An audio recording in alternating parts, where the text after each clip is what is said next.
Sir काय नाव आपलं? राजेश भावसार. कुठून आलात सर आपण?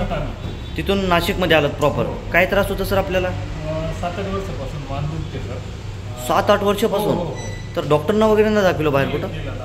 किती डॉक्टरांना दाखवलं आतापर्यंत सर एक अंदाजा? सुरुवातीला ऑर्थोपेडिक केले. हां. आणि त्याच्यानंतर नाशकात कायरोप्रॅक्टिक पण केलं. हां. आणि होमिओपॅथी पण केली. तरी पण कमी नाही झालं? आणि एक्सरे MRI वगैरे काय झालं? ते सुरुवातीला ऑर्थोपेडिक. किती एक्सरे वगैरे? एक्सरे 2 वेळा काढले होते. MRI वगैरे काय? नाही, MRI नाही. म्हणजे एवढं तुम्ही करून सुद्धा कमी नाही झालं?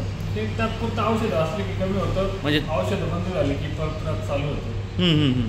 आपले जे डॉक्टर शेख इमाम सर आहेत पुण्याचे, त्यांच्या थेरपीनं तुमचं जे त्रास होतं, एक किती दिवसाचा त्रास होता हे? 7-8 वर्षाचा. 7-8 वर्षाचं. ते किती मिनिटामध्ये गायब झालं सर? 10-15 मिनिटं. फक्त 10-15 मिनिटामध्ये. डॉक्टर साहेबांनी आता इंजेक्शन वगैरे दिलं काही? नाही. आता सध्याला काही खाऊ घातलं? नाही. काही नाही. फक्त त्यांच्या हाताच्या थेरपीनं तुमचा जे त्रास होतं एक 7-8 वर्षाचा, ते पूर्णपणे बंद करून टाकलं. अगोदर जे तुम्हाला मोमेंट करताना त्रास होतं ते बघितलं सगळं? बरोबर. काही त्रास वाटते आता? आता तर नाही वाटत. आता वाटत नाही काय? ओके. आपल्यासारखे सर भरपूर पेशंट वेदनाग्रस्त आहेत घराघरामध्ये, त्यांना एक मेसेज काय सांगणार सर? यावर सरांची ट्रीटमेंट घ्यावी. येऊन एकदा अनुभव घ्यायला पाहिजे त्यांनी. डॉक्टर साहेबबद्दल काय सांगणार सर?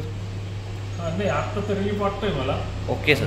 परमनंट झाला तर आता परमनंटसाठी खूप आभारी राहील doctor. Okay. Okay sir, great. परमनंटसाठी आता काय औषध दिले सगळं क्लिअर होऊन जातं? हां, चलो, ओके.